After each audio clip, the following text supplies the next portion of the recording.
Baik, kembali lagi di channel Sang Guru Official. Kali ini kita akan bahas tentang suatu sistem dalam tubuh manusia, yaitu sistem ekskresi ya.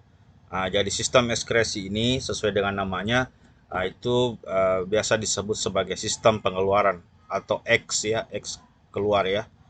Kemudian kita lihat pengeluaran saat itu ada tiga istilah ya. Kemudian untuk pertama ada yang disebut dengan defekasi ya. Defekasi ini adalah pengeluaran saat sisa pencernaan yang tidak sama sekali dibutuhkan oleh tubuh. Ini berupa padat ya. Ini yang disebut dengan feces atau kotoran. Kemudian yang kedua ada disebut dengan sekresi ya. Sekresi ini adalah pengeluaran zat yang masih bermanfaat. Jadi sebagian diserap oleh tubuh dan sebagian yang dibuang.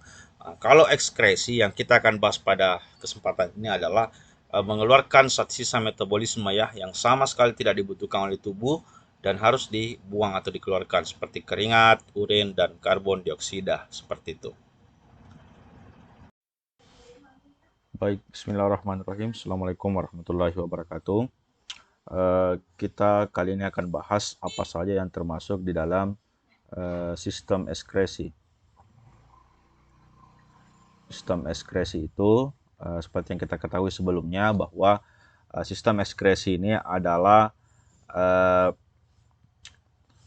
proses pengeluarannya dari zat sisa yang tidak dibutuhkan lagi oleh tubuh. Itu organ yang terlibat, itu ada beberapa ya. Kalau kita lihat organnya dalam tubuh kita, ini secara jelas itu terlihat bahwa ada satu organ yang disebut dengan ginjal ya. Jadi yang terlibat paling pertama adalah ginjal, kemudian kita lihat ada juga paru-paru. Outputnya ini berupa apa? Ini berupa CO2 ya. Jadi yang dikeluarkan dari paru-paru itu adalah karbon dioksida. Paru-paru. Kemudian ada hati yang menghasilkan zat sisa berupa empedu ya. Ini ada hati. Kemudian ada kulit ya. Ini kulit ya. Jadi empat ini adalah bagian dari sistem ekskresi, organ-organ yang terlibat dalam sistem ekskresi. Oke. Kita akan bahas tentang bagian-bagian daripada ginjal ya. Kalau kita lihat ginjal itu sebenarnya terdiri dari beberapa bagian. Yang pertama ada yang disebut dengan korteks ya. Di mana bagian korteks ya, kita lihat ya, korteks. Korteks ini dia terdiri dari nefron-nefron. Nanti nefron ini yang bersifat fungsional ya. Jadi nefron-nefron ada sekitar, kalau pada satu ginjal itu ada sekitar 800.000 itu sampai 1,5 juta nefron ya. 1,5 juta nefron. Kemudian nefron ini ada dua komponen ya.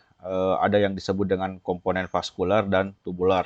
Jadi ini ada dua komponen, ada vaskular dan ada juga yang tubular. Kalau yang vaskular ini pembuluh ya. Kalau tubular itu berupa tabung. Itu bagian korteks ya. Kemudian kita lihat lagi yang bagian-bagian yang lain. Coba kita lihat. Kemudian ada medula ya. Ini jadi saya akan sampaikan bagian-bagian yang vital pada ginjal. Medula ini itu terdiri dari 15 sampai 16 massa triangular, tiga sisi ya. Jadi ini medula ini biasa disebut dengan piramida ginjal ya. Jadi dia biasa terdiri dari 15 ya sampai 16. Ini kita lihat 15 sampai 16 massa dari triangular. Iya. Triangular atau sisi ya. Kemudian kita lihat lagi yang bagian lain. Ada pelvis ya, ada pelvis renalis. Coba kita lihat di sini ada pelvis renalis. Di sini pelvis ginjal ya. Pelvis renalis atau pelvis ginjal. Pelvis ginjal ini dia fungsinya adalah rongga perluasan dari ujung proksimal atau bagian atas dari ureter ya. Jadi dia rongga perluasan bagian atas ureter ya.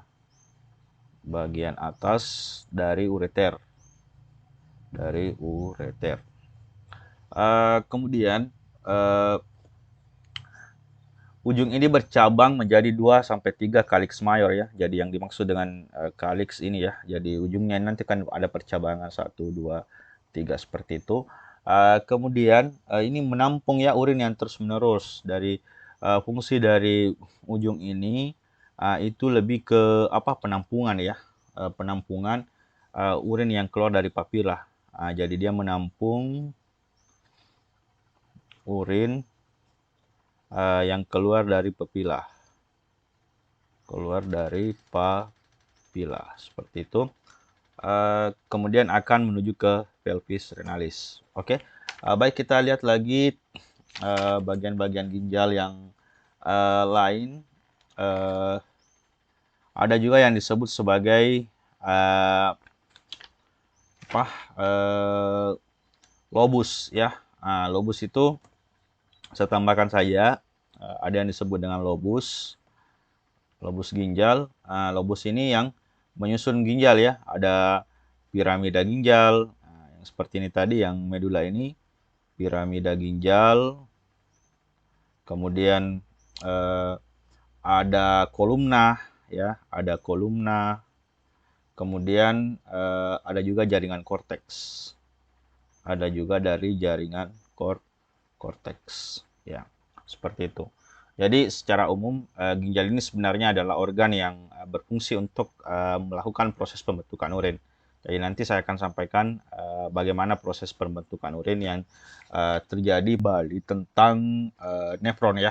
Seperti yang saya sampaikan bahwa nefron ini terdiri dari 2 komponen ya. Ada komponen vaskular tadi ya.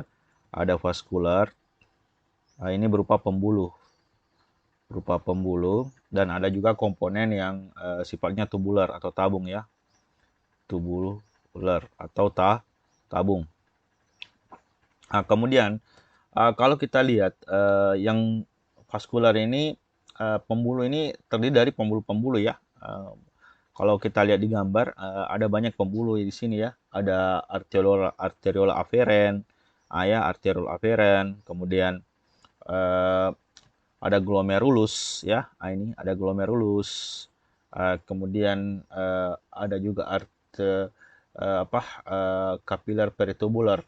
Ada eferen dan ada aferen ya, ini aferen, kemudian ada kapiler peritubular. Jadi ini adalah semuanya adalah yang vaskular ya. Kemudian kalau kita lihat komponen selanjutnya, ada juga komponen yang bersifat tabung ya, atau tubular atau tabung. Coba kita identifikasi yang tabung. Yang tabung ini merupakan tabung berongga yang dibentuk oleh satu lapisan sel epitel dan berisi cairan. Ini yang terdiri dari kapsula Bowman. Jadi yang tabung, ini ya ada kapsula Bowman, kemudian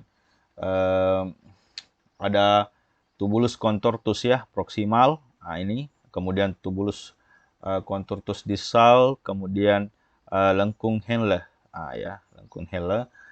Kemudian ada corpusculus renalis ya, kemudian ada juga ini yang ductus collectifus. Jadi kesemuanya ini yang warna biru ini itu berupa tubular ya, atau tabung ya. Kita bahas untuk yang tabung ini, tubulus contortus proximal ya. Ini tubulus contortus proximal, yang di sini ya. Tubulus contortus proximal, saya kasih ya, proximal, itu saluran berliku-liku yang di dekat kapsula Bowman. Jadi ini ya, dia berada di dekat kapsula Bowman. Kemudian kalau distal yang menjauhi kapsula Bowman. Jadi ini dilihat dia dari sini ada yang dekat, kemudian yang distal itu yang menjauhi dari glomerulus, seperti itu. Yang menjauhi kapsula Bowman ya, dia menjauhi. Jadi yang proksimal dan distal itu berdasarkan jauh atau dekatnya dengan kapsula Bowman Itu perbedaannya. Nah, kemudian ada juga lengkung Henle. Kita adalah lengkung Henle ini adalah lengkung Henle. Lengkung Henle ini lengkung Henle lengkung Henle ini saluran perhubung antara proksimal dan distal. Jadi dia menghubungkan antara prox dan distal. Ya, seperti itu. Jadi ada dua bagian yang dihubungkan oleh lengkung Henle ini. Ada yang proksimal dan ada yang distal. Nah, kemudian glomerulus dan kapsula Bowman itu disebut dengan corpuscles renalis. Nah, ini glomerulus dan kapsula Bowman. Inilah yang disebut sebagai corpuscles renalis. Corpuscle renalis seperti itu. Atau disebut juga badan Malpighi. Corpuscle renalis atau Malpighi ini dia ketika menjadi filtrat ya, dia filtrat dari darah ketika melewati glomerulus. Jadi dia filtrat darah pada saat melewati glomerulus seperti itu. Kemudian saya akan bahas sedikit tentang pembagian daripada nefron. Jadi kita akan lihat pembagian dari nefron. Saya ambil dulu kembali gambarnya.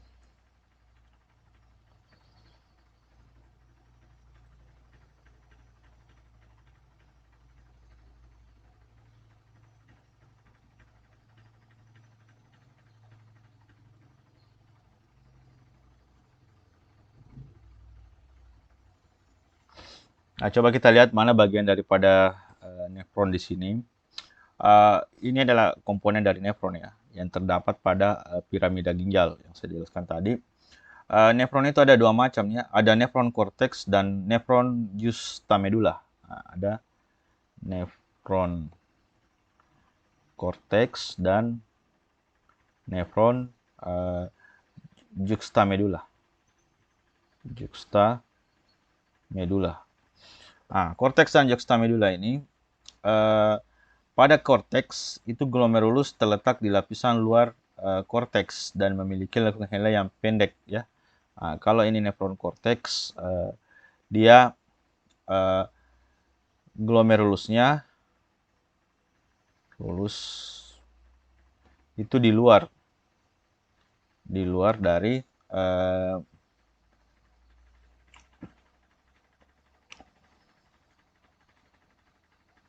korteks.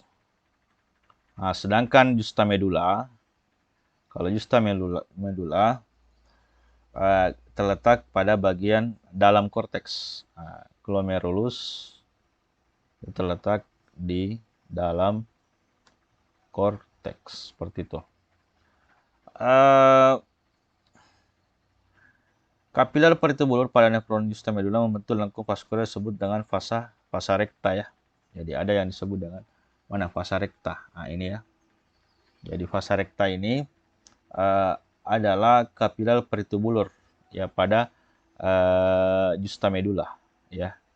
Dia berupa kapiler peritubular seperti itu. Kemudian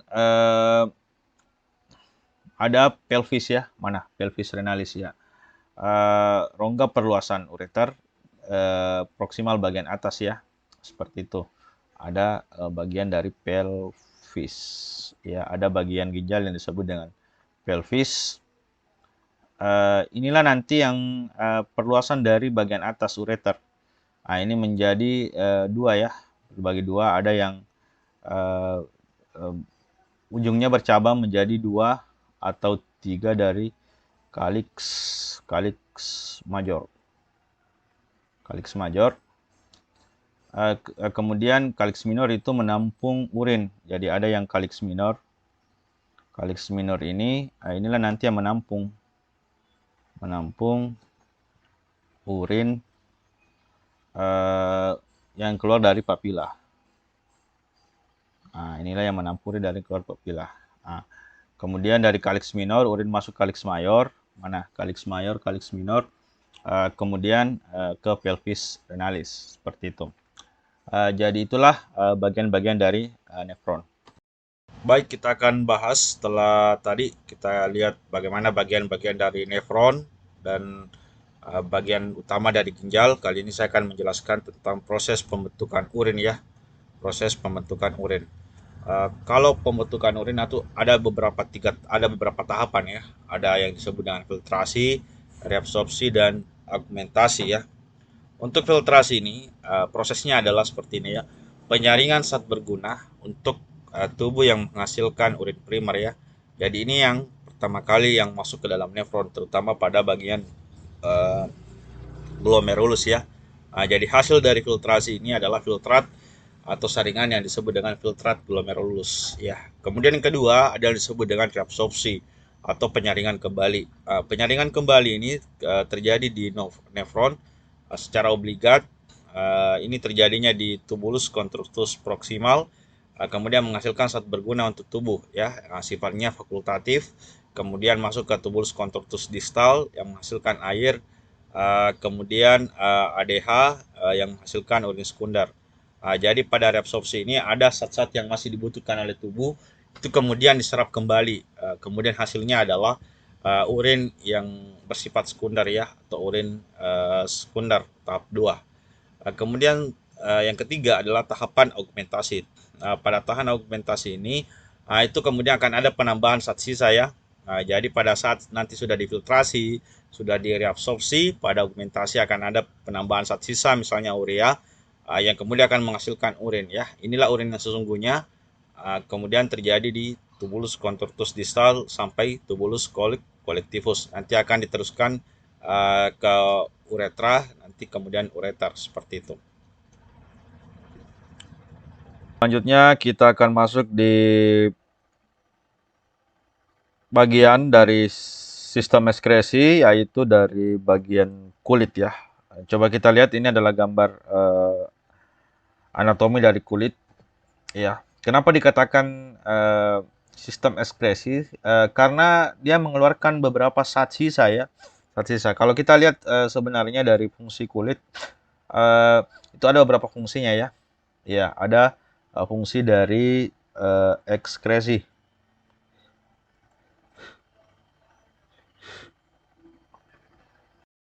Ya, kita lihat kulit ada dari fungsi ekskresi. Di mana fungsi ekskresi ini itu dia mengeluarkan zat sisa. Ekskresi ini mengeluarkan zat sisa itu berupa lemak ya, mengeluarkan lemak. Kemudian keringat yang mengandung air ya, ada mengandung H2O, kemudian garam, kemudian ada juga mengandung urea, serta ion-ion ya. Jadi dia mengandung ion-ion juga seperti Na+ ya. Seperti yang kita ketahui bahwa pada Na+ ini kan garam ini kan mengandung Na ya. Nah, itu ionnya. Kemudian jadi itu adalah fungsi kulit secara ekskresi. Di mana kulit ini tersebar ya pada seluruh area tubuh, itu seluas 1,67 meter kuadrat persegi, kemudian memiliki berat 4,5 kg itu pada laki-laki ya, yang memiliki berat badan 75 kg. Jadi dia ini ada sekitar 4,5 kg dari orang yang memiliki berat badan 75 kg. Jadi seperti itu ya. Jadi fungsi utama kulit dari ekskresi, dia mengeluarkan zat sisa berupa lemak, keringat, air, garam, urea, dan berupa ion-ion.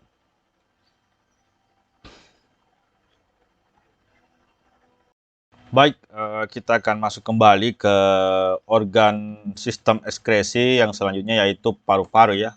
Seperti kita ketahui, paru-paru ini memiliki fungsi ganda sebenarnya. Selain dia sebagai respirasi, dia juga sebagai organ ekskresi. Kenapa dikatakan sebagai organ ekskresi? Dikatakan sebagai organ ekskresi karena mengeluarkan zat sisa metabolisme. Dia mengeluarkan paru-paru ini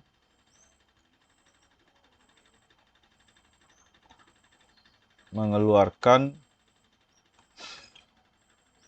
sisa metabolisme ya. Sisa metabolisme itu berupa CO2. Berupa CO2 dan H2O. Dia karbon dioksida dan air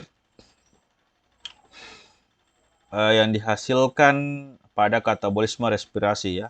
Dia ini nanti dihasilkan H2O dan CO2 ini itu dihasilkan pada proses katabolisme katabolisme respirasi intraseluler, pada proses katabolisme respirasi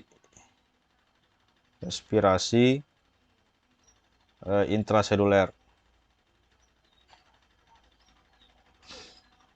yang terjadi secara aerob ya. Jadi dia menghasilkan yang memerlukan O2 ya pada mitokondria.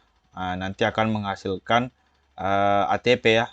Jadi pada respirasi intraseluler digunakan senyawa berupa karbohidrat, protein atau lemak. Nanti zat sisa CO2 dan H2O tersebut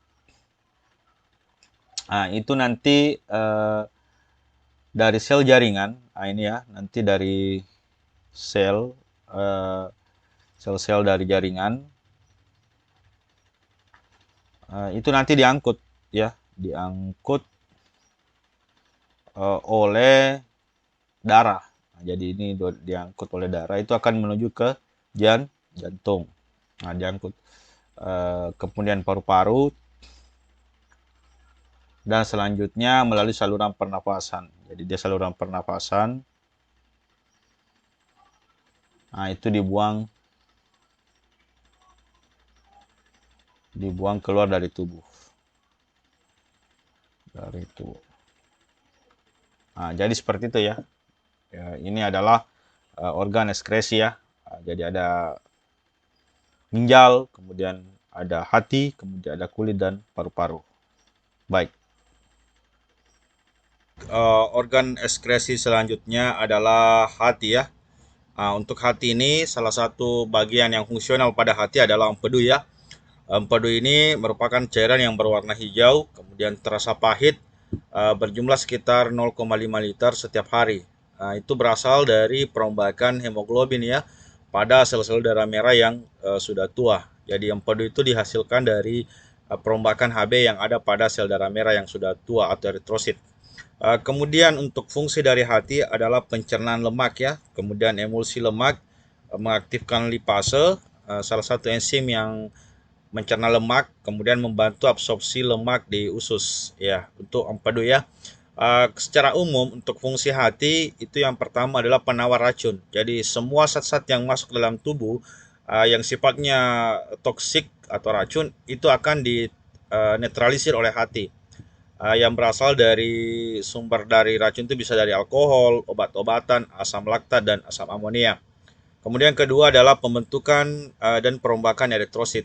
Jadi sel darah merah itu dibentuk dan dirombak pada hati. Dan yang ketiga adalah tempat penyusunan dan perombakan protein. Kemudian yang keempat itu sebagai pelarut lemak, sebagaimana kita tahu tadi pada hati ada empedu yang fungsi khususnya untuk melarutkan lemak. Kemudian hati juga sebagai salah satu sumber vitamin ya, apalagi pada hewan-hewan yang merupakan sumber protein, juga pada bagian hati itu menghasilkan vitamin seperti itu.